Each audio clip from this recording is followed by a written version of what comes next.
You are now watching, By the Minute, where we highlight unsolved, unidentified and missing cases across the nation. In this episode we recap 50 unsolved cases that we have covered so far. Hartselle, Alabama. May 4, 1981. James Eubanks, better known as Buttons, worked as a city employee who was the groundskeeper at the Sparkman Civic Center. James was a great employee and was allowed to sleep at the Civic Center as he also cleaned the building at night. One night would become a gruesome crime scene for the city of Hartselle following what would happen at the Civic Center. On the morning of May 4th, another recreation worker would come to work and find Buttons with 98% of his body covered in burns. Buttons would be transported to UAB Hospital, where he would tell police what happened to him. Buttons would barely be able to speak but still found the strength to tell authorities that 3 masked men hurt him. They hit him in the head and then poured gasoline on his body, lighting him on fire in the Civic Center parking lot. The details of this crime are gruesome and authorities reflect back on the scene being the same way. Buttons would lose his life in a horrific manner, but still found the strength to tell police what happened to him. Someone out there knows something and we the community are strong enough to bring Buttons' family justice. Investigators have motives and have not ruled out any new leads. The first was robbery, which was ruled out because Buttons had cash and belongings left where he slept in the Civic Center basement.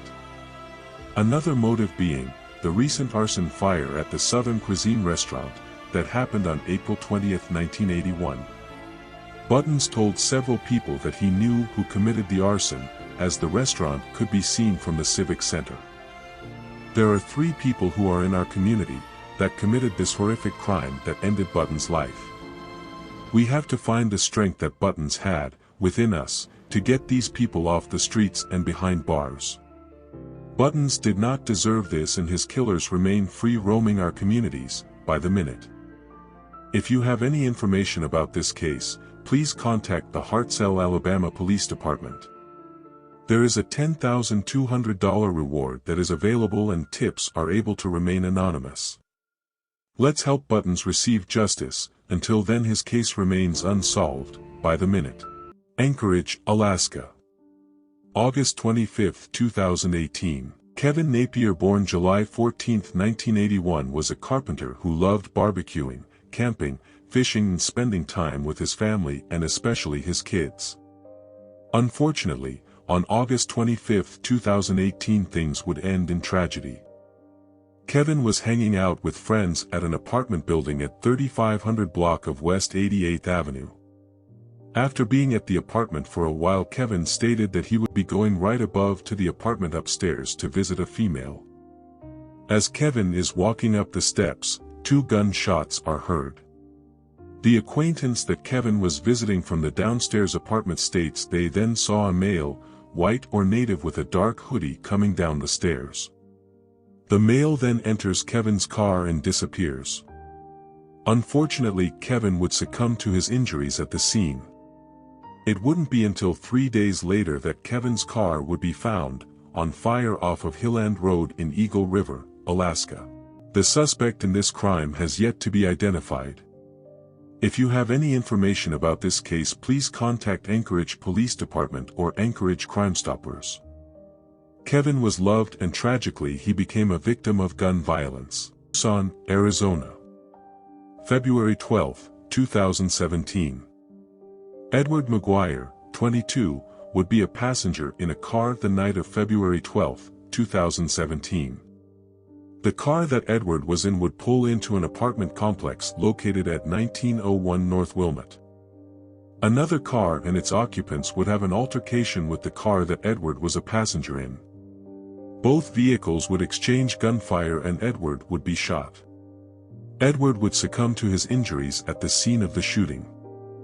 There is no dispute great enough to end in murder. Edward would lose his life and police are unsure if he even knew the suspects. Whoever did this is a murderer. They are reckless and should not have the confidence to roam our community wreaking havoc. They must know that they will not get away with this. And together we can help get these suspects in custody, by the minute. The suspects were in a red Tahoe or SUV 1990s or newer model. Please, if you have any tips about this case, please contact 88 Crime. Edward's family has never given up hope, and they still are asking the public for assistance in solving this case. Help us help authorities grant Edward's family justice. Little Rock, Arkansas. March 19, 2017. It's a late night, 11 p.m., nearly closing time for a shopping center located at 6420 Colonel Drive. At this shopping center, it would host a number of stores and also shoppers. These shoppers and retail workers would be startled with a disruption that would end in murder. Multiple shots of gunfire are heard in the parking lot with multiple vehicles speeding away. At the scene, police would find a large amount of blood and a handgun near one of the cart returns. In the midst, 3 businesses were hit with gunfire. Throughout further investigation, police would find out that our victim would be transported to the hospital where he would later succumb to his injuries. Our victim was 19-year-old Brent Cartwright, a father that would become a victim to gun violence, and to this day, his case remains unsolved. There is a bigger problem here. This situation could have killed more innocent people. Whoever committed this crime is reckless and has zero care for our community. We do not need people like this wreaking havoc in our streets, we need them in custody. Let's stand together. If you have any information about this crime, please contact the Little Rock Police Department. Brent lost his life and his children grow up without a father before he himself could continue growing into adulthood. Let's help his family get justice. Until then, the suspect or suspects get away with murder, by the minute. Sacramento, California. August 26, 1997. Doris Inzunza was born June 6, 1956. A victim to stalking, decided she wanted to stand up and support other women, and she co-founded Sacramento Survivors of Stalking. On August 26, 1997, a mother, leader, advocate and fiancé would go missing to never be heard from again. Doris would be coming in from out of town to find that the refrigerator in her garage was unplugged and the food was spoiled and reeking a horrible smell. To rid the smell, Doris leaves her garage door open. Doris would not make it to work or arrive back home that evening. Her family knew something was wrong. They submitted a missing persons report to the police. When police arrived to search Doris's home, they would find her engagement ring on the nightstand. Like most superheroes deal with their series of villains, Doris had issues with stalkers from her past. One being her ex-boyfriend, who was convicted of stalking in 1994. In a news report, Doris's sister remembers hearing a threatening message stating, "You didn't marry me, you're not going to marry someone else." Police believe Doris's disappearance is suspicious and foul play is involved. No one belongs to anyone. Doris had every right to live her life as she pleased without someone lurking in the shadows stalking her. It is clear whoever did this planned to distract Doris and make entry into her home. Now she remains missing, by the minute. If you have any information about the disappearance of Doris Inzunza, please contact Sacramento Sheriff's Office. Doris, an advocate who helped women in the Sacramento area stand up to their abusers and offer them support, needs our help. Someone has to stand up and offer information, anything that they may know about this case, to police. Until then, Doris remains missing, by the minute. Fort Collins, Colorado. July 17, 1996. Cheryl Parker, better known as Sherry, was a mother and accountant in the Larimer County area. She was going through a divorce and decided she needed her own space. She was staying closer to her parents at the Budget Host Hotel in Del Camino. Before heading to the hotel, she decided to stop at an ATM on East Harmony Road and then to a gas station on South LeMay Avenue. She was then reported missing by her husband on July 18. Police would discover Sherry's car locked in the motel parking lot. There they would find receipts for the motel, gas and ATM. It wouldn't be until 9 days later that Sherry would be found in the St. Vrain River. Investigators would discover Sherry died from blunt force trauma. Police have a suspect in this investigation, and it remains the same suspect, her husband. Sherry's husband started dating Sherry's best friend while they were still married, and the two later got married 1 year following Sherry's death. Sherry's ex-husband has said to have had a past in abusing Sherry. To this day, Sherry's ex-husband and his new wife, Sherry's best friend, live together in Weld County. On average, more than 3 women are murdered by their partners every day across the nation. Every 9 seconds, a woman is beaten. And Sherry's case remains unsolved by the minute. Please contact the Weld County Police Department if you have any information about this case. If you have seen or heard anything, any tips can be helpful in solving this case. Until then, it remains unsolved by the minute. Old Saybrook, Connecticut. September 29, 1982. Sometimes, our first forevers end early, but it's a great moment when we are able to find love again. This love story ends with one of the lovers to never be seen again. Julianne Miller fell in love again after meeting James Clayton at a skating rink. The love was so strong she let James move in with her, also making him part owner of the property over at 27 Clinton Avenue. Things were going so great, until they were not. On September 29, 1982, Julianne was reported missing by her father. At her residence, police found her purse, keys, car, and her dog. Police questioned James Clayton, where he stated he saw her leave with a black man in a brown truck. Throughout further investigation of the home, they found couch cushions removed and small specks of blood in the couch springs. At the time, DNA was not yet used in forensics, and James stated the blood came from the dog. Police have now ruled Julianne's disappearance a death investigation, but without her body they are hesitant on pursuing charges as double jeopardy plays a part. The state of Connecticut is offering up to a $50,000 reward for information that leads to an arrest and conviction in this case. Please, if you have any information about the whereabouts of Julianne, say something. Ware, Delaware. May 15, 2010. At 11 p.m., Douglas Hauser, 37, would get a knock on his door. A person would ask for someone that Douglas did not know being at his residence. The suspects then forced themselves in Douglas's home, shooting him and later fleeing the scene. Unfortunately, Douglas would lose his life that day and become a victim to gun violence. These ruthless criminals entered Douglas's home and shot him, knowing he was not who they were even looking for. We do not need anyone in our community that would intentionally go to someone's home at night to hurt them, and especially if they have no care in the world for innocent victims. It's time we get these suspects in custody. The suspect is light-toned, possibly mixed black male, height at around 6 feet 2 inches, weighs about 300 pounds and had a pulled-back afro ponytail-style hairdo. The witness would rate the artist's likeliness to the suspect an 8 out of 10.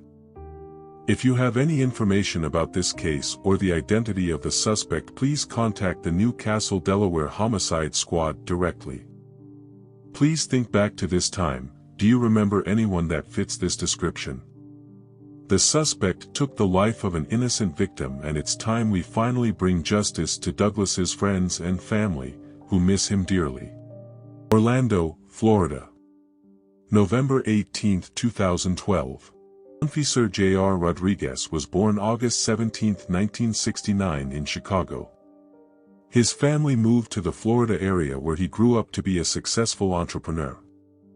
Outside of his hard work, he was fun, loved shopping, looking great, and was able to bring a smile to everyone's face that knew him. The last words he would say to his family were, "See you Sunday." But unfortunately that day would never come. JR's family knew something was wrong when he did not show up for dinner. His sister went to his home on 1207 East Esther Street in Orlando, Florida. J.R. was found stabbed and dead at the scene. Police discovered that J.R.'s murder occurred 4 days earlier on the evening of November 14, 2012. Inside the home nothing was disturbed or taken, and they originally thought it was a self-inflicted wound. Police believe that this crime took place sometime after 7 p.m., November 14. They also believe this was a case of a robbery gone bad, where the intruder wanted to take J.R.'s vehicle but was scared away once he fell on top of them. This was an evil attack against a kind person, and his family has these horrific images since they were the people who found his body. If you have any information about this case, please contact the crime line at 800.423.tips. The Orlando Police Department needs your help in solving this case. Until then it remains unsolved, by the minute. Valdosta, Georgia. May 30, 1980. Mary Susan Humphrey, 23, an airman stationed at Moody Air Force Base as an air traffic controller. Although stationed at Moody, she lived off base near Walker Crossing. On the night of May 30th, Mary would go to Grego's, which was a popular nightclub at the time. Mary would meet a guy there and they would leave together, and they would head back to his apartment. That would be the last time Mary is seen again. The man told investigators that Mary would leave his apartment at 3 a.m. and start walking down Forest Street near Park Avenue. Berrien County, Georgia. June 15, 1980. A group of men with their hunting dogs would come across the body of Mary. She was found about 50 feet off of a dirt road named Old Willacoochee Road, better known as Double Bridge Road. Mary, a young woman who put her life on the line to serve our country, would lose her life by someone who was malicious enough to harm her and then transport her body to a different county. To whoever committed this crime, guilt was present, as you tried to cover your crime. Unfortunately, you have hidden yourself and have not faced your conviction for this crime against someone who stood up for our community. Yet, this community will stand up against you and keep Mary's name alive, by the minute. Prior investigators would arrest a former boyfriend, but he would be tried and acquitted on October 10, 1980 in Berrien County. The GBI Douglas office is asking that anyone with information please contact them to help solve this case. Mary's family has never given up hope, and we can help Mary's family find justice by keeping Mary's name out there. Mary, we thank you for your service, and it's now our time to do what's right for you. Anyone with information, please come forward with what you know. Until then, Mary awaits justice, by the minute. Honolulu, Hawaii. June 16, 1974. During the 1970s, Hawaii was experiencing rampant amounts of growth, especially in the city of Honolulu. Hawaii's tourist aspect was also expanding, and with the huge amounts of people coming to frequent throughout the year, about 1.7 million, expansion to high-rises and highways were inevitable. Alana Bailey, 30, better known as Terry Rockhon to her friends, would be found murdered in the land of paradise. Terry's body would be found in a wooded area off of the side of Nuuanu Pali Drive. Investigators would find Terry's car located in Chinatown parking lot. Investigators would find that Terry had been assaulted and died from strangulation. I think we are all wondering, why was Terry's car left and her body found less than 15 minutes away? There is someone out there who knows what happened to Terry, and they've gotten away with this for a very long time. The person who committed this crime could be in Hawaii or someone that was there for a period of time. If you saw Terry the day before her murder, please contact authorities with tips on this case. Until then, a predator preys in the shadows of our communities, by the minute. If you have any information about the murder of Alana Bailey, better known as Terry Rockhon, please submit tips to the Honolulu Crime Stoppers. With Hawaii being a heavily traveled area, the suspect could be anywhere. Please share Terry's story across your community. Until then, her case remains unsolved, by the minute. Jerome, Idaho. April 3, 1997. It was a cold and snowy night in Idaho, and it would only get colder in the hearts of the family of one man that hasn't been seen since. Patrick Beavers, 24 at the time, is an avid reader and loved long-distance hiking. He would usually work long periods of time to save money so he could take off and study different subjects that he enjoyed.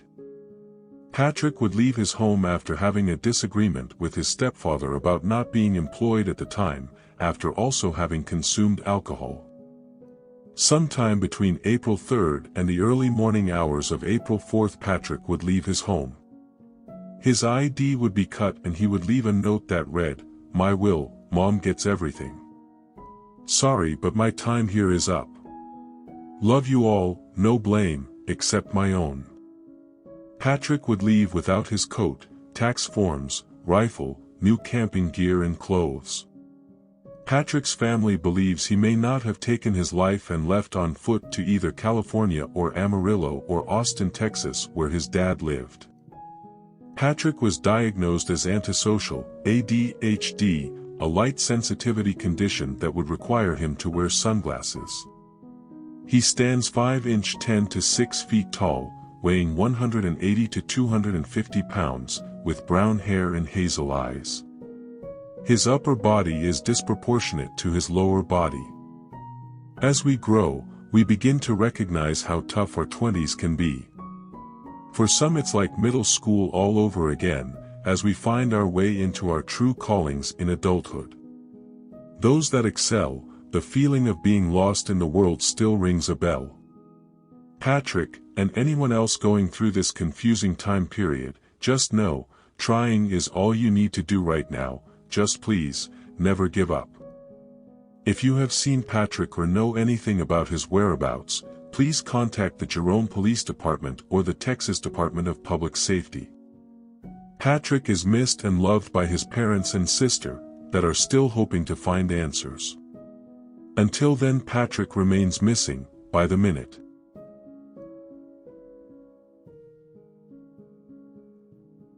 Chicago, Illinois.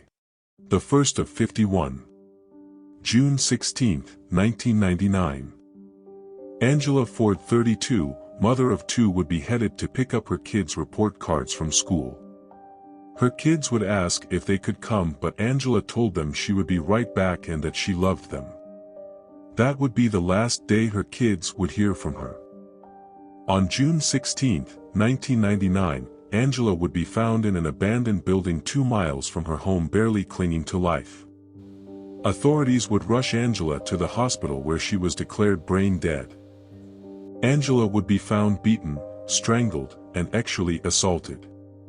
Authorities believe Angela is the first victim out of 51 of a serial killer or killers in the Chicago area that targeted black women, leaving them in abandoned buildings, to die. Many of the cases that we cover on our channel may not get the national coverage that other cases may see. That's why we are here.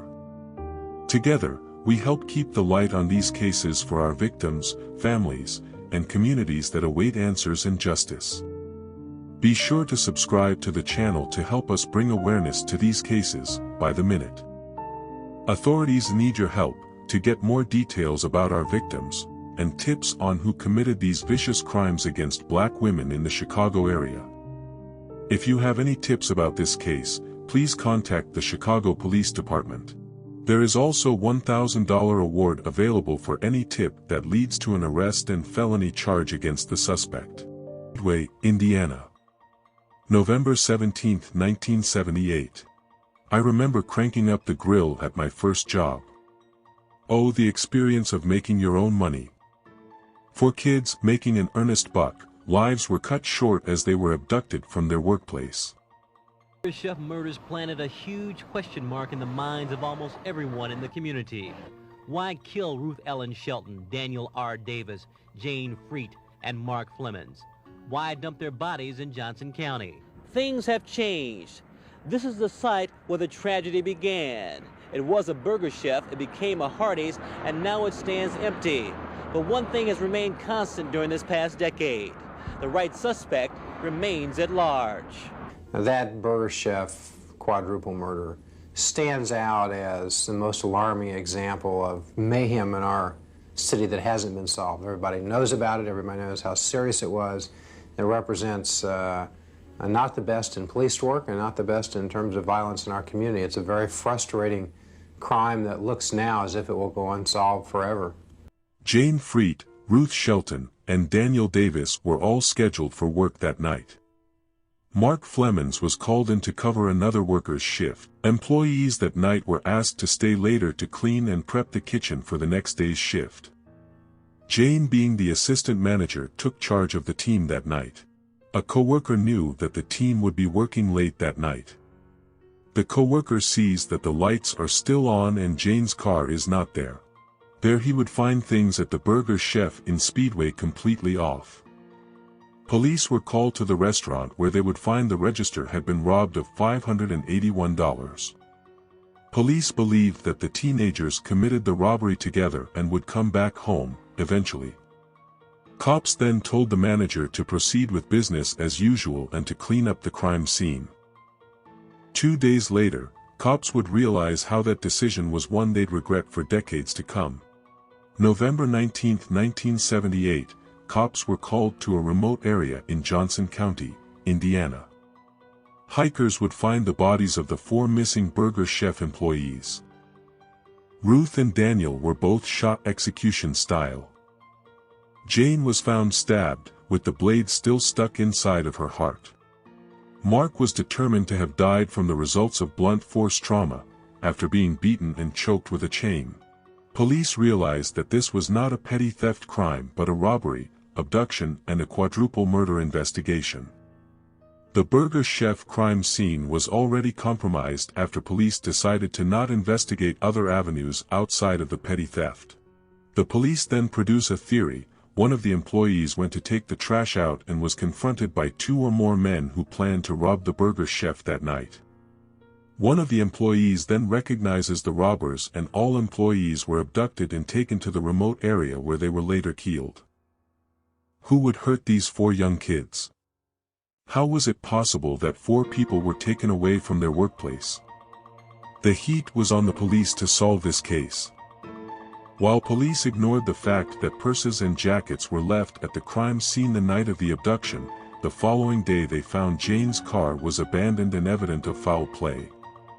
Police then run into another hiccup later in the investigation as they realized the bodies were repositioned for crime scene photographs. There's nothing I would have done differently. We conduct our investigation according to standard procedures that our department and other agencies would use. There's nothing we would have done differently except we'd like to have the answer. Answers is what the victims' families want and what the public wants, but the question mark remains, perhaps forever. Derek Thomas, Channel 6 News.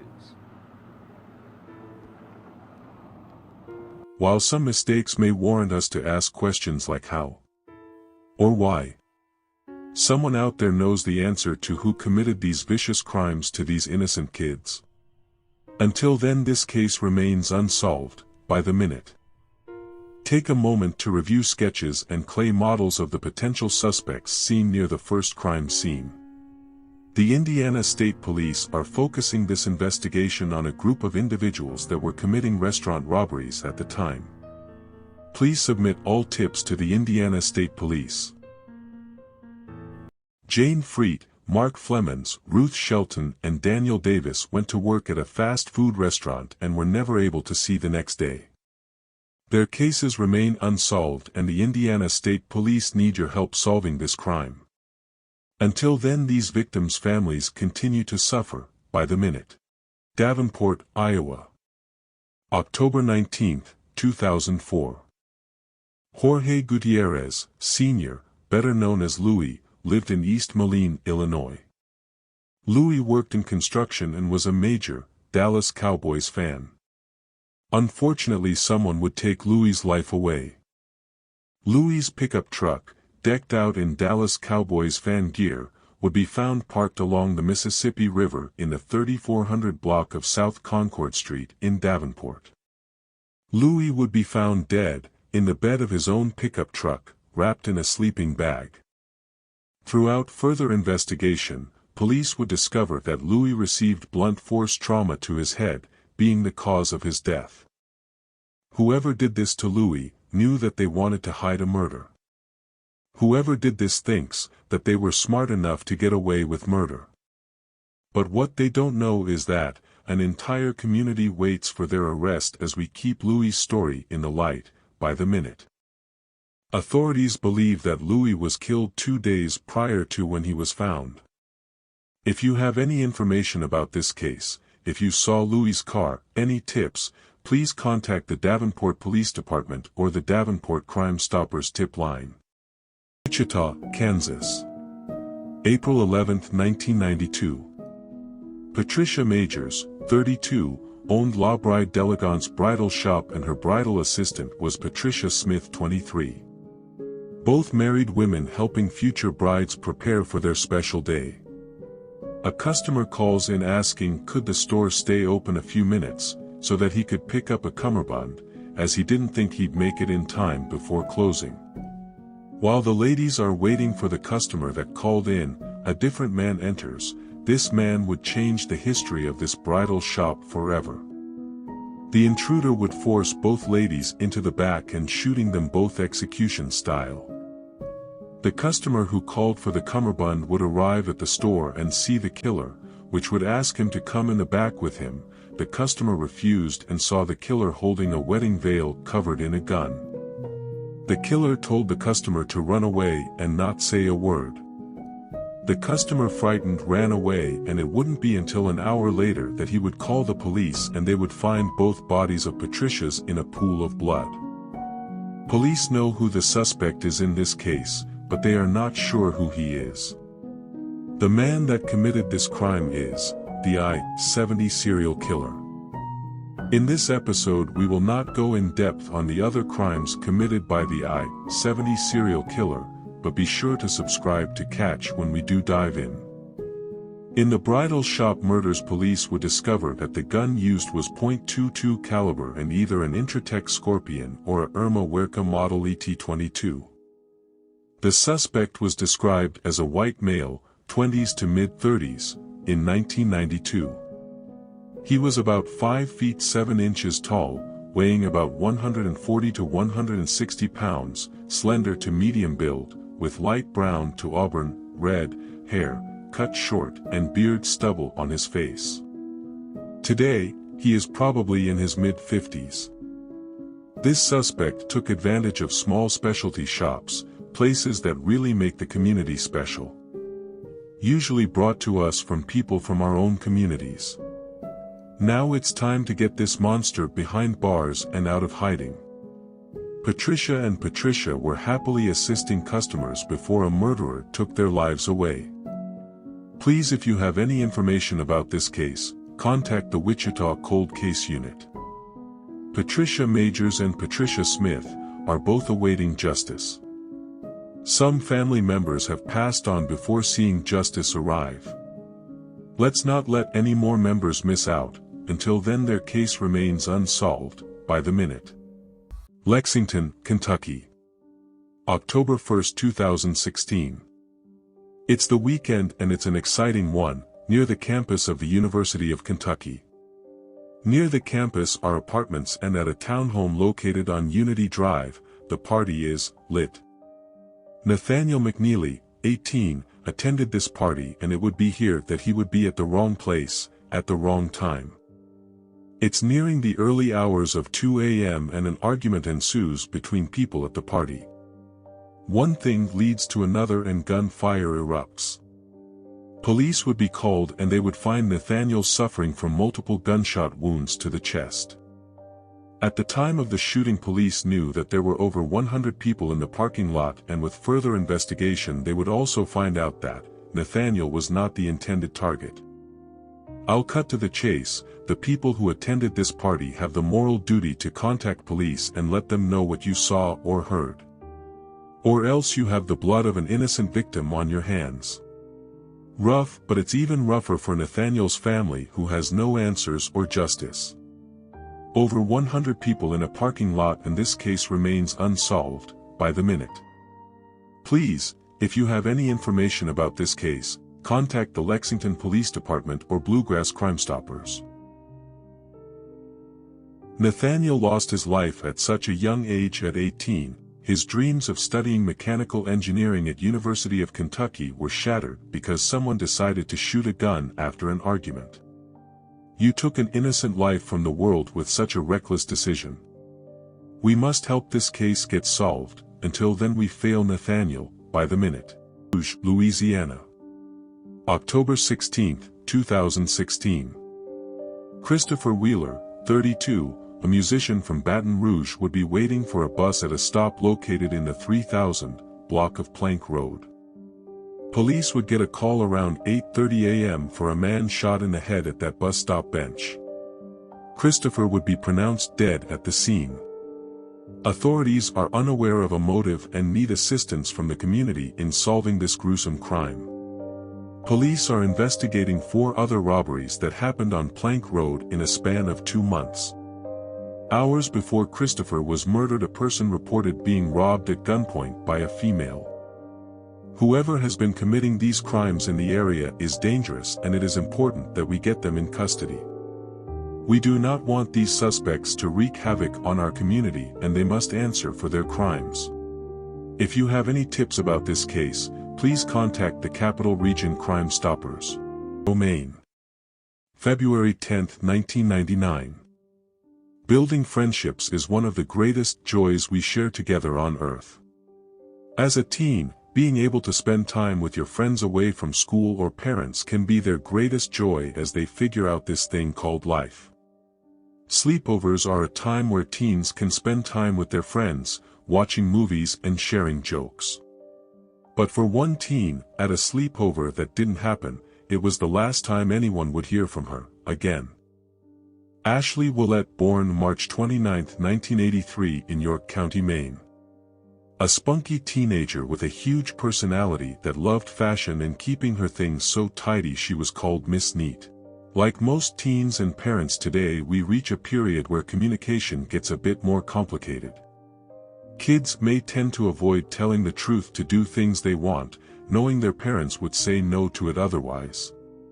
While some secrets are easily kept, others deserve to be brought to the light. What they need to crack this case is for someone who has intimate details of the case to come forward. Night, February 9th, 1999. Ashley had gone to the home of her friend, Aaliyah Page, for a party and sleepover.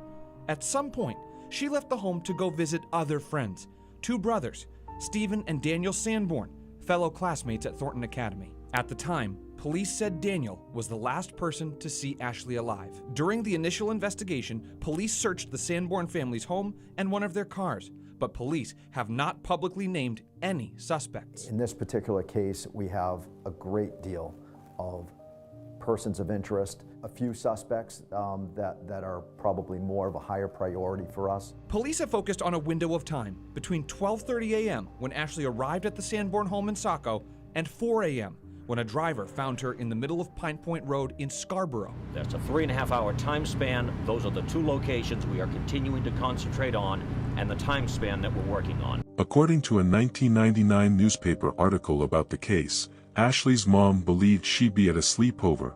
When dropping Ashley off, she did notice 2 cars in the driveway that weren't her friend's parents, but she thought nothing of it. She found out Ashley's friend's parents were actually away and that the kids were throwing a party. Guilt ripped Ashley's mother, as she wouldn't have let her go if she knew it was a party, but Ashley was doing so well in school she decided to reward her daughter with attendance to the sleepover. Ashley leaves the party around 12 a.m., heads to Stephen Sanborn's house, then she is found in the middle of the road by a driver. Ashley is loved by so many people and she is honored today with a 5K memorial run. The Walk of Justice, we still await, by the minute. Please submit tips to the Maine State Police. Ashley's family is offering a $20,000 reward for information that leads to a conviction in this case. Let's help Ashley get the justice she deserves.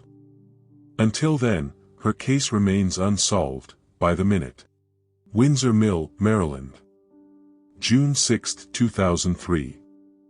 Bars are a great place to unwind after a long day.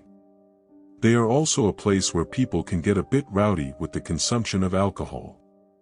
For one man, it would be his last call at this bar. Damien Drew was at Windsor Inn located at 7202 Windsor Mill Road, 21244.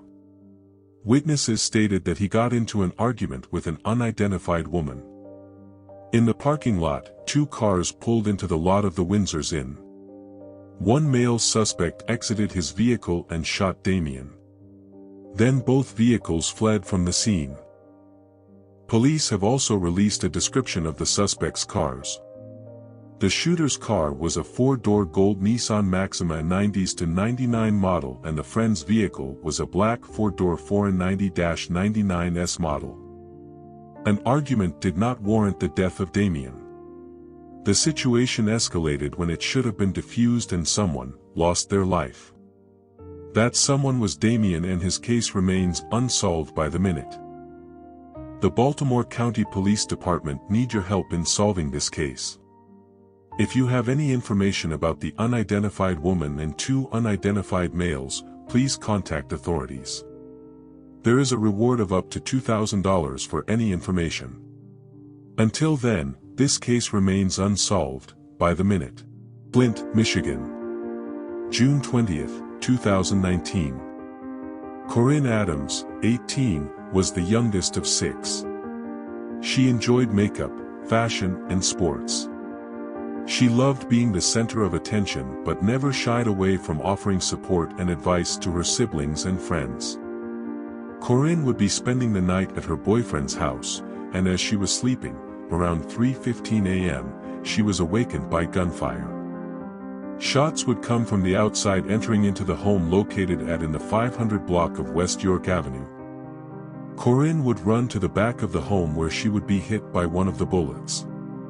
Corrine would later succumb to her injuries from this tragedy. She was not the intended target.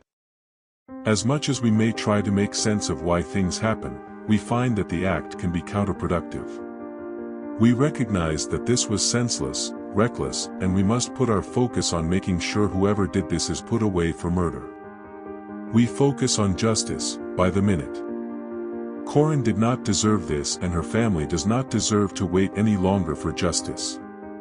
Help authorities grant Corrine's family justice by giving any tips that you may have regarding this case to Crime Stoppers of Flint and Genesee County. You are able to remain anonymous, and there is a $2,500 reward. Corrine was sleeping and attempted to save her life as she was awakened by gunfire. Please, if you know something, say something. An innocent victim was taken from our community, and whoever did this remains amongst us. Let's make sure they get in custody. Help us keep this story in the light by sharing this video. Someone you know may have tips on this case. Until then, a murder remains in our community by the minute. St. Paul, Minnesota. August 29, 2013. The Malaki family moved to the United States in the early 1990s. Hagas Malaki, born January 8, 1987, honored his parents' move for a great life by making sure he created opportunities for himself. He was studying computer engineering, and his life was cut short before he could finish. Hagas took the bus alone on his way to a restaurant in downtown St. Paul called the Hunan Garden Restaurant. Here, Hagas would be seen leaving with 2 unidentified men. They would all get into a car together, but Hagas would not be seen alive again. Someone would call police and state that they found a man laying in a parking lot located at 5700 block of Hamline Avenue North in Shoreview, Minnesota. There they would find Hagas Malaki with a gunshot wound, pronounced dead at the scene. Hagas was a victim of a robbery prior to his murder. The stakes were unfair for Hagas, and unfortunately things would seem to get worse. Why would anyone want to hurt Hagas? He was heinously murdered after having food at a restaurant he enjoyed often. And today his case remains unsolved by the minute. Police would find out that Hagas' card was used in a transaction by an unidentified woman. Police still need your help in finding out who this woman is. Take a moment to review these images. The Malaki family deserves justice for Hagas Malaki. His sister spoke at a press conference about her brother and her last moments with him. Matter of a short time. I hope your first year goes well. I know you'll make our family proud. Keep strong and stay smart. Don't make poor decisions. And if you need advice, I am here. Love, Hagas. Well, it truly shows that he wasn't what people are assuming him to be. And it's my brother. Could you tell me a little about yourself, how, where you were a student when this happened and what happened in your life since then? I was attending North Dakota State in Fargo, and it was my first year, and I was just headed down from the gym, and on the 27th I picked this up. The Ramsey County Sheriff's Department needs your help in solving this crime. If you have any tips or information about who these people are in this video, please contact Crime Stoppers. There is also a $1,000 reward for information about this case. Take a moment to review the suspects. These suspects robbed Hagas not only of his money but his life and opportunity to succeed as he and his family planned. Leaving war to die to gun violence in a place they were all searching for peace. We, the community, need help in making sure this case gets solved. Until then, the Malaki family awaits justice for Hagas by the minute. Pine River, Minnesota. February 27, 2001. Closing time can be one of the best parts to a long day's shift, but it is also a dangerous time for businesses and their employees. That was the same for this business in Pine River, Minnesota. Rachel Anthony, an employee at Ultimate Liquors, was scheduled to close. Nearing the end of her shift, she decided to warm up her car as it was -7 degrees that night. Before Rachel could head home that chilly night, she had one more customer stop by. They purchased a Mickey's malt liquor and a pack of cool cigarettes. Around 1 a.m. a police officer noticed a car on and idling at Ultimate Liquors. It was Rachel's. He found the back door open and Rachel's purse and jacket still there. Rachel was classified as a disappearance. It wasn't until 6 weeks later that the status would change to homicide. Rachel's body was found 15 miles away near Breezy Point. Police believe the killer used to live in the area or was very familiar with it. Rachel went to work like most of us who are able to do. There was nothing that warranted her to be taken away from her workplace and be unable to make it home that night. Truly unfair, and her case is still unsolved by the minute. If you have any information about this case, please contact the Minnesota Bureau of Criminal Apprehension Cold Case Unit or the Cass County Sheriff's Department. Rachel Anthony deserves justice. Take a moment to review what we know about the crime.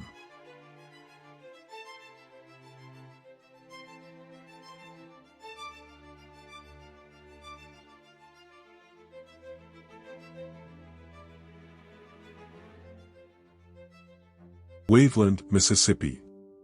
November 29, 2015.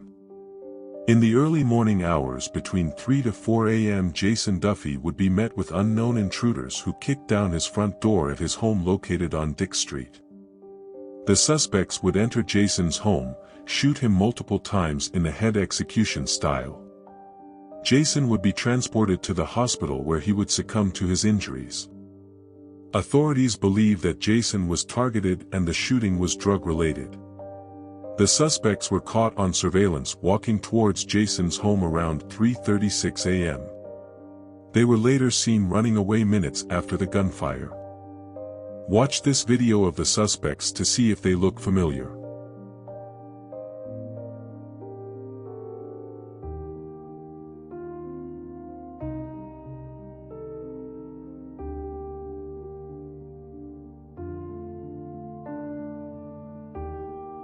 Police say that more videos may be released as the investigation moves forward, but until then, help us get these ruthless criminals off our streets and behind bars. Submit tips to Waveland Police or Crime Stoppers. Kansas City, Missouri. January 12, 2017. It was 9:33 p.m. and police were dispatched to 8607 East 62nd Street Terrace for the sound of shots. The call was upgraded to a shooting. When police arrived on scene, they would find two deceased victims, Victoria Brown, 28, and Darrell Thomas, 29. Police would also find Ollie Brown, 20, suffering from gunshot wounds, another adult female and young juvenile male also suffering from gunshot wounds. Ollie would succumb to her injuries at the hospital. Witnesses saw 3 black male suspects and police have released a description. Suspect number 1 is a black male with shoulder-length dreadlock hair and has a light complexion. Suspect number 2 is a black male was wearing a light gray hooded sweatshirt. Suspect number 3 is a black male, no further description. Whoever these criminals are need to be off our streets. They shot a 2-year-old baby 5 times, killing 3 and injuring another with a gunshot wound to the face. These criminals are monsters. You should not feel safe knowing they are still roaming our streets, by the minute. Police also have the description of the vehicle being black or blue with 4 doors. If you have any information about this case, the police need your help. Contact Kansas City, Missouri Police Department. Victoria was a math teacher and also loved helping out with the marching band.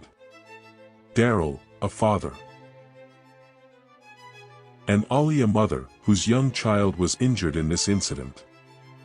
So many families, friends, students and members of the community are in mourning as their family was taken from them by 3 individuals that remain free, by the minute.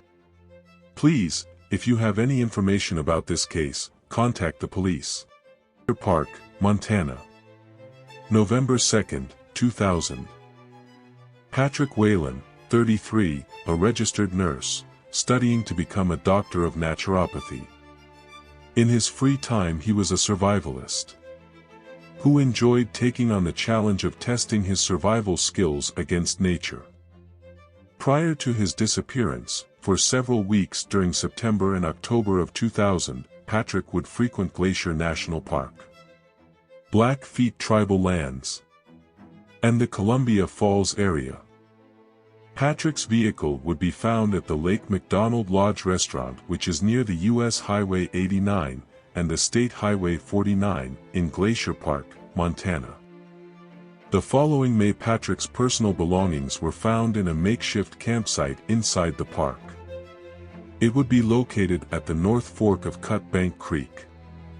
Even though Patrick was a survivalist, these characteristics are not of someone enjoying an adventure. Something must have happened, and until we get answers his family is lost in knowing what happened to their loved one, by the minute. Please, if you have any information about the whereabouts of Patrick or any tips on if you may have seen him or know about his disappearance, please contact the Glacier National Park. Patrick is a white male, 6 feet 0 inches tall, weighing 155 pounds with strawberry blonde hair. In 2008, Patrick's family held a service for him celebrating his life. Let's get Patrick's family answers with tips from the community. Please, contact authorities with any information about Patrick's disappearance. Until then, he remains missing, by the minute. Gering, Nebraska. February 7, 1978. Gering, a small town with a population of about 8,000. Small towns make it easy to be remembered, and hard to be forgotten. Which is the case for a school teacher from the area.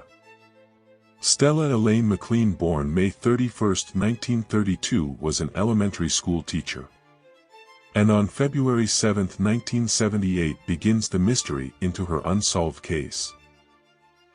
It was a cold night in Gering, with temperatures below freezing. Stella's husband had reported she disappeared from the home that night, and the following day, reported his wife missing. Authorities would then find Stella's car in the parking lot of Grampy's Pancake House in Scottsbluff, Nebraska. What happened to Stella McLean, and why was her car discovered abandoned in a restaurant's parking lot? How could an elementary school teacher just vanish? Was she tired of small-town living and decided to start a new life? Investigators would soon find out. This case would cross state lines. Platte County, Wyoming. April 15, 1978. A truck driver went to buy a wheel and a tire, and it was here where he would discover something that shook everyone in the area. Police were called to the scene around 1:30 p.m. to find a headless, white female, without clothing or ID. Investigators had to figure out the identity of this woman. They could not rely on DNA as the science was not yet used in forensics until 1986. It would take investigators up until a year before to determine who this woman was, and until then she remained unidentified, by the minute. The woman identified by fingerprint analysis was Stella McLean. A mother, wife, and devoted elementary school teacher that her students write on her memorial page in her honor to this day. Police need your help. If you have any information about this case, please submit tips to Platte County Sheriff's Office, Scottsbluff County, Nebraska, Sheriff's Office, the Nebraska State Patrol, or the Wyoming Division of Criminal Investigation. Las Vegas, Nevada. June 25, 2005. A few hikers spending their Saturday exploring in the desert area would find something that would haunt them for the rest of their lives. Hikers would see a small sandstone cave. There were smaller stones covering the entrance. Here they would find skeletal remains. Investigators would arrive to the scene located in the desert area, south of Lake Mead Boulevard and 3.7 miles east of Los Feliz in Las Vegas, Nevada. They would collect the remains and clothing from the scene. The unidentified victim was a white male between the ages of 33 to 40 years old, a slightly muscular build. He had been shot in the back of the head. The victim was wearing corduroy tan or olive pants that were 32/34 waist and 30-inch inseam, Donegal brand size large short sleeve shirt that was orange/blue/white in color, tan casual suede type shoes that were approximate size 9. The victim was also in the process of receiving a root canal on tooth number 3.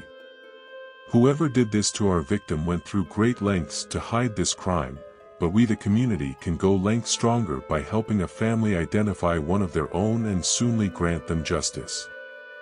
If you have any information about the identity of our victim, John Sandstone Doe, please contact the Las Vegas Metropolitan Police Department or the Clark County Coroner's Office. Manville, New Jersey. February 25, 1996. Gary Butler, 25 at the time, decided to go to Perhaca's bar. At Perhaca's, Gary was having some fun playing pool with some of the regulars, and he stayed there until around midnight. After leaving the bar, Gary walked a friend home. He then went to the Chester house. Here he was renting a room on the second floor. Between the hours of 2 a.m. and 6 a.m., Gary traveled to the town of Bound Brook. Police believe that on Gary's way back to Manville, he was assaulted. Tragically, on February 26, 1996, Gary would be found dead in a retention pond on North Main Street near the border of Bridgewater and the Raritan River. Gary was viciously beaten to death, and his killer still remains free from conviction in this case. Someone had to have seen Gary. Think back. If you remember anything, your tip could help solve this case. Until then, Gary's case remains unsolved, by the minute. Please, if you have any information about this case, contact Crime Stoppers, Rio Grande, New Mexico. July 15, 1989. Janice Pulliam, 43, a mother and beloved teacher finishing up a battle with cancer 2 years prior, would get some free time and she would spend it on a trip with a special friend. Janice was divorced and she would meet this special friend. She wouldn't name the identity of this person, but she would tell her friends about how he would help her through her divorce, get a new job at the federal agency, and the two would take secret trips together. Janice was headed on a trip with a special friend. She would be last seen July 10, 1989 near noon. She was reported missing, and 5 days later, her family would receive awful news. Janice's body would be found floating in the northern portion of the Elephant Butte Lake, which is 2 miles north of Rock House. Police would later find Janice's car in the hotel parking lot of the Hilton on July 20, 1989. Janice may have kept her special friend identity unknown, but she still had some reservations. She told her friend that if anything were to happen to her, the name of the special friend would be found in a letter in a gray suit pocket in her closet. Janice's body would be weighed down with a gas can, and inside investigators would find 2 brown hairs. The person they wanted to speak with would leave town the day Janice was declared missing on his pickup truck with a boat attached. Time has passed, and someone out there thinks they will be able to get away with murder in our community. We, the community, can come together and make sure this suspect is held accountable for the crime they have committed. If you have any information about this case, please contact the New Mexico State Police. At this time there have not been any suspects identified. Janice intended to have a good time with someone she considered special, and she would lose her life. She planned to continue her career in education a month after her death, as her passion was within the kids. Janice is the special one, and we won't let her name be forgotten. Help us keep her story in the light. Jamaica, Queens, New York. May 19, 2011. Around 9:30 p.m., on May 19, 2011, residents of St. Albans Street would report hearing gunfire to 911. Police and medics would arrive on the scene to find a young adult male, suffering from multiple gunshot wounds. The victim would be identified as 22-year-old Anthony Hilton, better known as Bills. Anthony would be shot in the neck and torso in a drive-by shooting. The suspects were able to get away in their vehicle, and to this day this case remains unsolved. Witnesses would determine that they were not familiar with Anthony and noticed his clothing stated he worked for Baisley House's public housing project. Witnesses believe that this was definitely a targeted shooting. Anthony lived about 16 blocks away on 205th Street. Anthony was only 22 years old when he was taken away from this earth in such a senseless and cowardly act. Whoever did this had no care for Anthony or the community, because with these reckless actions, a young life was lost, a community was sleepless, and a family continues to mourn by the minute. Please, if you have any information about this case, contact Crime Stoppers. The family of Anthony Hilton continue to let his name live on. Let's help them get justice for Anthony Bills Hilton. Until then, justice awaits our community by the minute. North Carolina. September 15, 1977. 2 men would discover a mystery that would leave them shaken with fear. In a shallow grave they would find our unidentified Jane Doe, near Pine Forest High School and Andrews Road, which is 7 miles north of Fayetteville. The grave was only about 12 to 18 inch deep. Whoever did this knew they were guilty and tried to get away with their crimes. They know that we know what happened.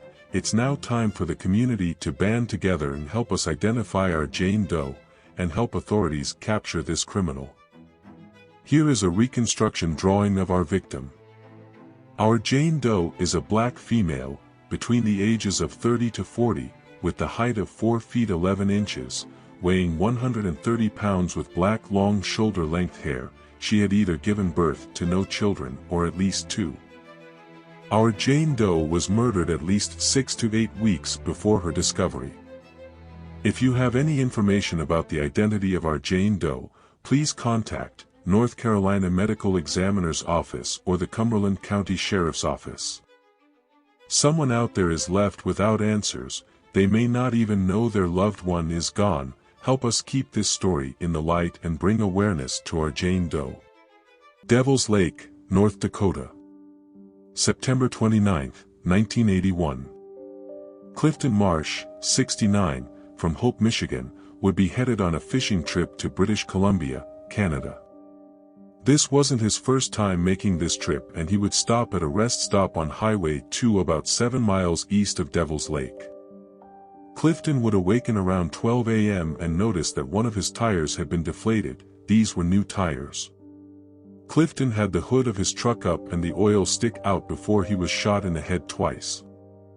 The suspects would take $70 from Clifton and move his body to the passenger side of the truck to place him in his camper, but failed to do so. They would then drag his body closer to the pond. The following morning, a teenager with her family would discover Clifton's body and alert authorities. Police would find 3 cartridge cases from a .25 caliber pistol and $700 inside of Clifton's camper. Police have used their due diligence in trying to get this murderer in custody, but now more than ever, need help from the community to solve this case. While the family of Clifton is not focused on the suspect answering for their crimes in a court of law, they want answers on why this happened. And those answers have awaited them for far too long. If you have any tips about this case, please contact the Ramsey County Sheriff's Department. Ohio, May 8, 2014. It was a beautiful night. Summer's on the way, and it's a perfect time to step outside and catch the breeze. But on this night, a man steps outside for fresh air to end up taking his last breath. Police were called to an apartment located at 223 Mayfair Boulevard for reports of a man being shot. That young man was Keith Marsh II. Keith was born September 23, 1991 in Columbus, Ohio. Keith's family and friends remember him as someone that was fun to be around, could call and talk to about anything, and a great father. Keith leaves behind a daughter. Keith was also very fond of his car. His brother now takes care of it in his honor. Keith was only 22 years old when his life was tragically and senselessly taken away on May 8, 2014. Witnesses state that around 10:44 p.m., Keith stepped outside to enjoy some fresh air and a cigarette. He was then approached by person or persons who shot him. Keith was able to make it into his kitchen, where he collapsed on the floor and was then pronounced dead at the scene. At this time, the suspects in this case are unknown. The Ohio Attorney General is asking that anyone with information to this crime should contact Crime Stoppers. 2 women found dead from gunshot wounds to the head in a car outside a vacant house. Thank you for joining us. I'm Neely Jones. And I'm Mark Branchall. Law officers are still at the house in Bonk, southeast of McAllister. Channel 8's Burt Momolo live there with the latest. Burt. Mark, the crime scene is just off of Highway 270. A tragedy in plain view, hidden in plain sight. The carport was roped off with crime scene tape. Inside the vehicle, 2 dead bodies, victims of foul play. Yes, it is foul play, and you know, I can't really tell you much more than that. A relative of the homeowner says they came home around 4:30 this afternoon and saw the car parked in the driveway, noticed the 2 people inside, and initially thought they were sleeping. For now, OSBI says they have no suspects. Right now, we're just working out some leads and, you know, just trying to see how this investigation develops. The car just now taken from the crime scene. Authorities saying at this time they do not have any suspects and that the identities of the victims have not been released. Totinica Ilix, 24, and Emily Morgan, 23, 2 young mothers who would later be identified as the 2 women murdered in the back area. Totinica, a mother of 2, pursuing a nursing degree, while living and building with her high school sweetheart. Emily, mother of 1, a competitive athlete, aspiring model, and a heart with a mission to inspire and empower women, wanting every woman around her to feel special. The last time both mothers were seen before their lives were taken was at McDonald's 6 miles away at 11:30 p.m. the night before. Investigators believe that this is not a random ordeal. Whoever did this knew one of the ladies, knew the area, and knew that the home was vacant. There are 3 children who suffer without having their mothers who were taken from them so cruelly. Why should these kids continue to suffer without receiving justice for their moms? We the community, it is time that we make sure that the person who ripped these kids' lives apart spends their life in custody. Authorities need help in solving this case, and the Oklahoma Bureau of Investigations is offering a $10,000 reward for information leading to an arrest. If you know something, say something. There are two families seeking justice for their loved ones, and we can make sure it comes true by keeping their story out there by the minute. Totinica and Emily are truly missed by their family, friends, and especially their kids. Please contact the Oklahoma Bureau of Investigations with tips. These young mothers deserve justice. Oregon. November 27, 2004. Winters in Oregon are usually sunny with temperatures averaging below freezing. Oregon brings a new meaning to the term bundle up. Even preparing can sometimes still be a tough fight against these harsh winters. And one man's battle would end in defeat. An unidentified white male would be found dead in a sleeping bag on November 27, 2004 near Meadow Camp. It appeared that our victim was homeless. With further investigation, police do not believe that he was a victim of foul play but died from hypothermia. He was prepared to be out in the weather as he was found wearing a gray stocking cap, black coat, brown XL sweater, gray sweatshirt, black Levi jeans, gray wool socks and brown Danner boots. He would also have an orange book bag. No matter if a person owned a mansion, rented or was transient, they are still someone from our community. This person has a name and a family. We must help authorities with identifying this person. Until then, he remains unidentified by the minute. Our victim is a white male, between the ages of 40 to 50 years old. He is 6 feet 0 inches, weighs between 180 to 190 pounds with brown hair, beard and mustache. If you have any information about the identity of our victim, please contact the Deschutes County Sheriff's Office. Help us get a name to our victim and answers to a family. Any tip can help authorities identify him. Each view helps us bring awareness to these cases. Which means we all help our victims, by the minute. Philadelphia, Pennsylvania. April 18, 2013. Don Lai owned a fruit stand for over 17 years. People loved Don and his smile. Don, a father, business owner and heart of the community, was senselessly taken away from us on April 18, 2013. It was the early morning hours and Don was loading his food truck preparing for his day. Someone would then attack Don. Crime scene investigators are still here sifting through this area looking for clues as to who would have wanted to kill this man as he got ready for work. Let's take a look at our video. Detectives say the call came in around 5:30 this morning. When police arrived to the scene, they would find Don stabbed several times in the neck and chest. Police would also find that the suspect did not rob Don because he still had his wallet and jewelry on him.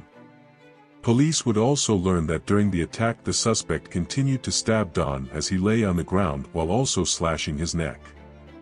Unfortunately, Don would not survive his injuries. To say this world is cruel would diminish the fact that there are great people out here like Don. But, how do we find understanding in such a senseless attack? The understanding we should turn our attention to is justice. Without it, Don's case remains unsolved, by the minute. Police have released video of the suspect. Please watch carefully to see if you recognize this person. In these first shots, the lighting affects the color of the suspect's clothing. Continue watching to see the color unaffected. As you watch, take account of the suspect's walk, mannerisms, how they swing their hands. Do you know this person? This video surveillance caught the suspect walking on the 2700 block of South Randolph Street.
Please, if you know this suspect, contact the Philadelphia Police Department. Don is missed by his family and his community. Don deserves justice, and until someone can help police with who this suspect is and/or their whereabouts, we fail the community. The community must come together to stop these criminals from wreaking havoc on the people who make the community a community, which includes you. Do your part. Until then, this case remains open by the minute. West Warwick, Rhode Island. November 9, 2002. Cynthia Kane, 27, a mother of two, living in an apartment located at 306 Washington Street in West Warwick. On the night of November 9, 2002, Cynthia would be sleeping and she would become a victim of a horrific crime. Cynthia was shot in her head, at point-blank range, while she was sleeping. The following morning, Cynthia's daughter would look for her mom. Find her mom covered with a blanket. As she removed the blanket back, she would find her mother, dead. Whoever committed this horrendous crime, killed a young mother, while she was sleeping and her children were there. They did not care about the safety of the children or who would care for them when they look for their mom the following morning. No child should have these memories or live with the fact that this case still remains unsolved, by the minute. Please, if you have any information about this case, contact the Rhode Island Crime Stoppers. There were young children who grew up without their mother and a criminal who lurks in our community, by the minute. We must get this suspect out of our streets and in custody. Police have stated during the initial investigation, family and friends believe this case was drug-related and whoever did this to Cynthia must have known her. Cynthia did not deserve this, her children nor her family and friends, and we the community don't want horrific criminals in our community. Let's get this suspect in custody. Until then, they creep in our community by the minute. Boston, South Carolina. September 21, 2001. John Jenkins, 68, was a Vietnam veteran and one of the first prominent black business owners in the East Side, where he owned an upscale jazz club named Club Basin Street. The East Side was a predominantly black area, and the city of Charleston neglected to supply the residents with proper municipal services while increasing their police presence with violence, brutality, and even death. Communities and businesses would fail and John's business would reach the same fate. But that did not stop him from becoming a beacon in his community. John began mentoring and assisting mothers with their young sons. Mothers would look to John for advice and young men would seek a leader. Woefully, a community would lose an angel. On September 21, 2010, around 3:30 a.m., police would receive a call for shots fired at 18 Hanover. Police would arrive and find John shot multiple times in the roadway in front of St. John's Episcopal Church. John would succumb to his injuries at the scene. The most unfortunate part of this story is that there are witnesses who saw what happened to John and have refused to cooperate with authorities. It's been over 10 years since John's murder. Whatever reason that held you back from helping authorities solve this case should not continue to keep you from doing the right thing. There is no stronger force than a community that stands together. John stood for us and generations to come, and he does not deserve to have his case stay cold. We have to get the suspect in custody, unless you want to let a suspect get away with murder in our community, by the minute. Police need our help. While the identity is known but hidden, there are people out there that have tips to help us solve this case. If you have any information about this case, please contact the Charleston Police Department Cold Case Unit. If you are someone who knows what happened to John, do the right thing. You do not want to harbor the secret of a murderer. Their guilt and wrongdoing should not sit on your heart when you did not commit this crime. Help us get this suspect in custody. There are unsolved cases like this across the nation that we can help authorities solve together. We keep our communities safe by letting criminals know crimes will not be tolerated and justice prevails. Help us get answers to the authorities so the East Side community of Charleston can receive justice for John. Aberdeen, South Dakota. April 17, 2016. Pa Pow and her family would leave Thailand and live in Nebraska, then moving to Aberdeen and living there for about 2 years. Pa would work at Demkota beef plant at the time. Pa and her husband would be having a tough time, and Pa would meet her new boyfriend while working at her new job at the beef plant. Pa's husband and their 1-year-old would head to the park, leaving behind Pa and their 10-year-old at home. When Pa's husband and the 1-year-old would return, Pa would not be there. Her son would state that his mom left in a car with a man that he has seen before, but he does not know his name.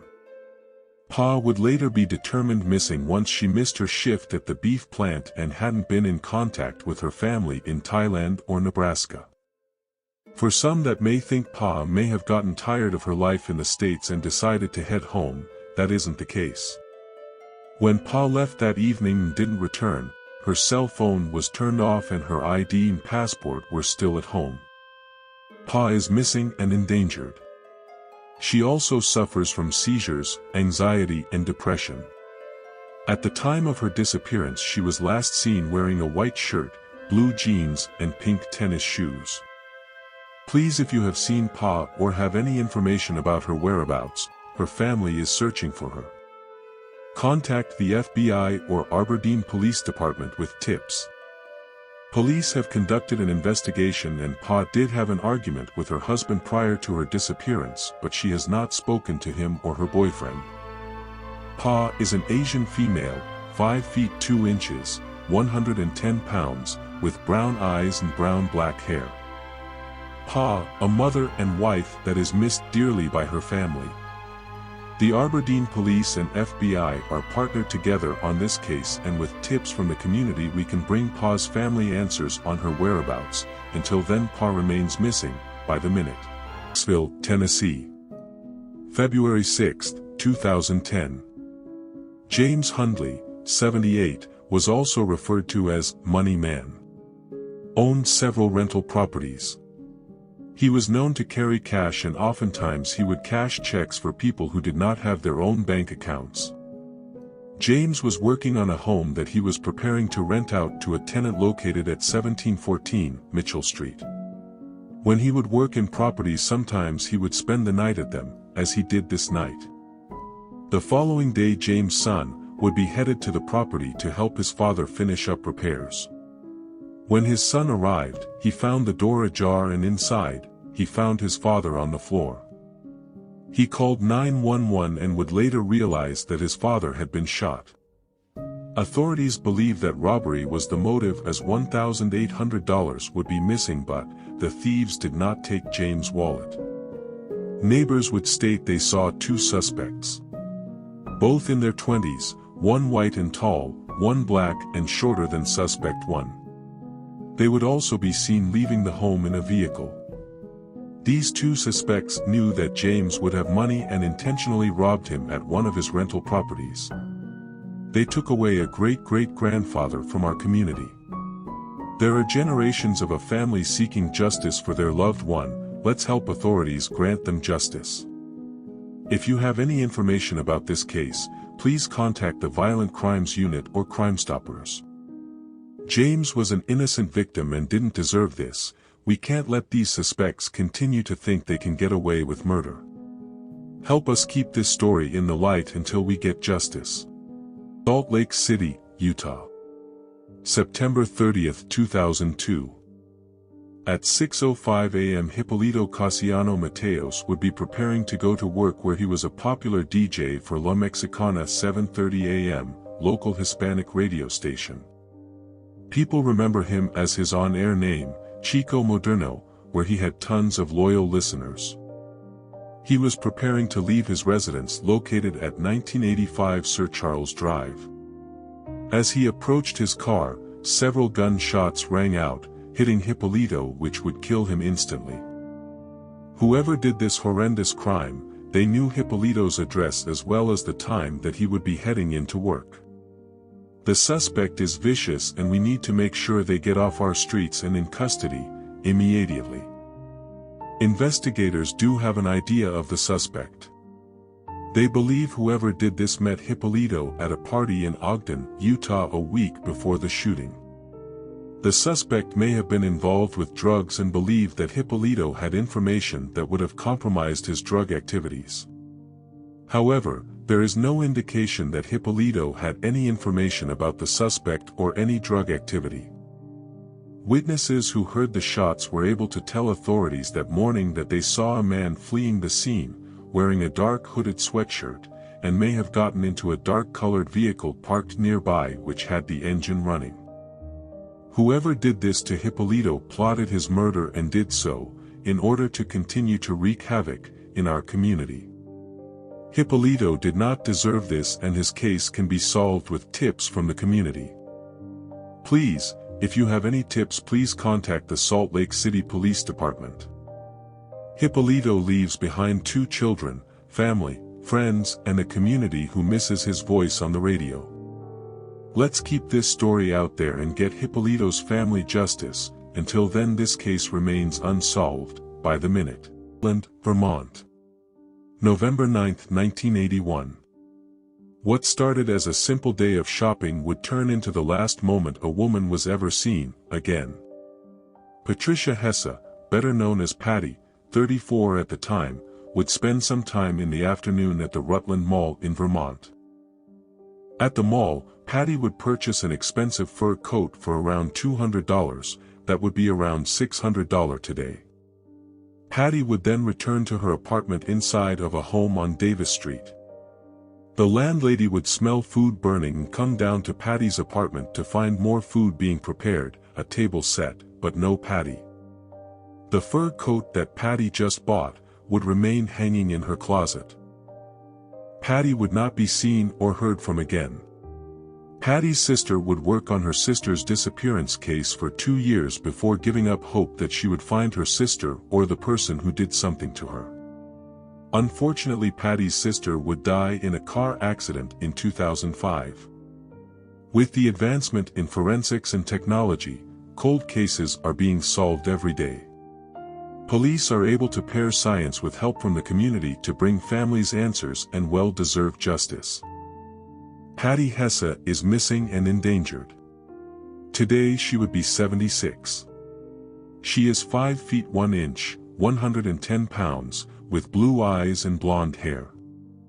At the time of her disappearance she would have long hair. The circumstances around Patty's disappearance make it as if Patty was interrupted while she was preparing for dinner, and if so, was she expecting someone? Making such an expensive purchase yet leaving it?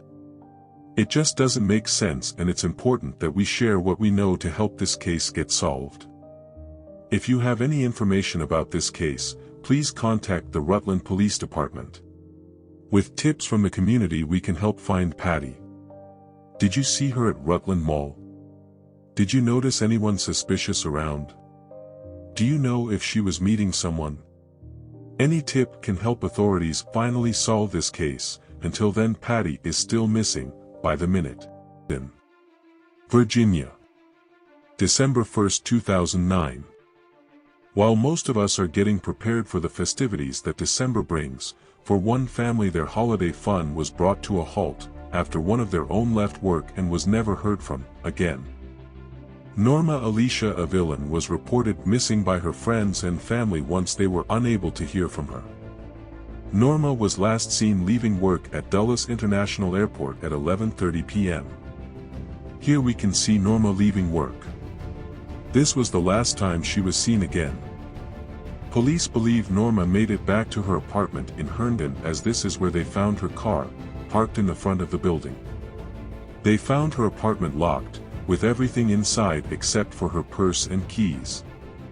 Police have declared Norma a missing person involuntarily. Norma's family is also worried, as this is not like her. Why would Norma leave her apartment, job and car? Starting a new life with keys and a purse? To the things she needs in Herndon? It doesn't make sense, and we need to make sure Norma is okay. Contact Herndon Police. Norma may be going by the last name of Leon. Norma's family and friends have gone many holidays remembering that she's missing. Let's bring back some information about Norma to her family.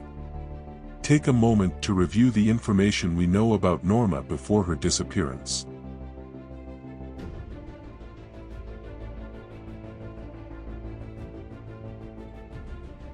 Please, if you have seen Norma a villain, please contact Herndon Police Department. Until then, she is missing, by the minute. Washington. January 13, 2013. Temperatures were below freezing in Tacoma and it was just beginning to reach the freezing point of 32 degrees around 3 p.m. January 13 in 2013. This is when a tragedy would unfold in an alleyway's Blackberry Patch. Tilia Young, a 22-year-old mother of two from New York, was making her way in Tacoma. She was enrolled in Tacoma Community College and before she could get started, she met her demise and her two daughters grow up without a mom. It was the 1200 block of South Ainsworth Avenue. In that alleyway in a Blackberry Patch lay the frozen body of Tilia Young. She was found with multiple gunshot wounds to the head. Not only was Tilia's life taken away and she became a victim of gun violence, her daughters are victims as well. They lost their mother at such a young age and today her case still remains unsolved. Tilia lost her life, and her justice still awaits, by the minute. If you have any information about this case, you can submit tips anonymously to Crime Stoppers. There is also a $1,000 reward for information that leads to an arrest and conviction in this case. Detectives believe that Tilia was murdered hours before her body was found. Tilia's family also reported her missing on January 11, 2013. Detectives need information about Tilia's whereabouts about the days prior to when her body was found or about any suspicious people seen in that area. Tilia is missed by family, friends and especially her daughters. To be taken away at such a young age in a gruesome way, and case still be unsolved is flat out wrong. There is a vicious murderer walking free for what he did to Tilia and her daughters. Someone out there knows something and whoever did this crime needs to be brought to justice. Until then, a killer walks amongst us, by the minute. In 2013, 11,452 people were killed due to gun violence across the United States. In the year 2021, 48,830 people died from gun violence. There is a monster that is harboring the secret of knowing what they did to Tilia and getting away with such a horrible act, for now. Remember, any tips that you give to police can remain anonymous and there is a $1,000 reward. Unfortunately, nothing will be enough to grant these two young ladies their mother back, but what we can do for them is bring them justice for their mom. They have missed out on a lot of moments with her and they will continue to, but what we can bring them finally, is justice. Please be sure to submit tips to Crime Stoppers. Wheeling, West Virginia. June 13, 1977. It was here on the grounds of Mount St. Joseph's Convent that a woman studying to become a nun unexpectedly gained her wings. Roberta Ann Elam, also known as Sister Robin, was born August 23, 1950 in St. Paul, Minnesota. Sister Robin was a young devoted Christian woman with an outgoing personality. She spent her days being happy, spreading the word of God and doing so in her orange sports car. People remember Sister Robin for her beauty, friendliness and love for religion. That same love brought her to Mount St. Joseph Center where she prepared to be admitted into the Sisters of St. Joseph Convent. As a postulate nun, Sister Robin spent the past 8 days on a silent prayer retreat where she prepared for her duties to become a nun. Sister Robin spent her last moments praying and meditating before her peace was interrupted and she was viciously attacked. On June 13, 1977, Sister Robin was found dead on the grounds of Mount St. Joseph by a caretaker. Sister Robin's body was found not far away from her Bible. During the attack, Sister Robin was unconscious as she was sexually assaulted, and then strangled to death. Who could do this to an aspiring nun? In this newspaper article from the Journal News, police are looking for a suspect. Witnesses saw a white man with large dark eyes, bushy eyebrows that connect in the middle, 30 to 33 years of age, 5 feet 10 inches to 6 feet tall, and 160 pounds. Witnesses believe that the suspect was driving a 1969 two-door Chevrolet. As one was seen near the scene of where Sister Robin's body was found. Police worked extremely hard to bring Sister Robin justice. Luckily, with the evolution of science, DNA brought investigators more details on the suspect. DNA would reveal an unknown male profile, and to this day they have been unable to identify the suspect. The vicious act to commit a crime so brutal in the middle of the day should warrant the community to make sure we get this killer off the streets. Sister Robin wanted to fulfill her duties on earth helping others, and her life was taken away from her. Police decided to reinvestigate a potential suspect that they later ruled out during the case. The suspect revealed a detail that only the killer or someone who knew the killer would know.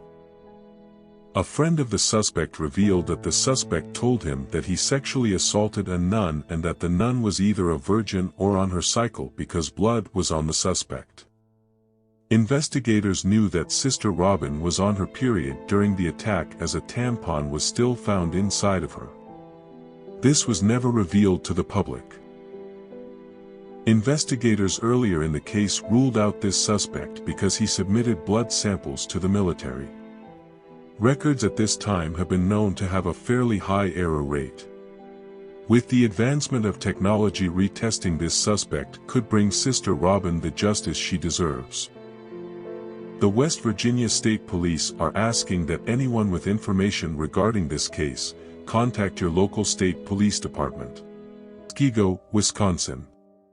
April 23, 1988.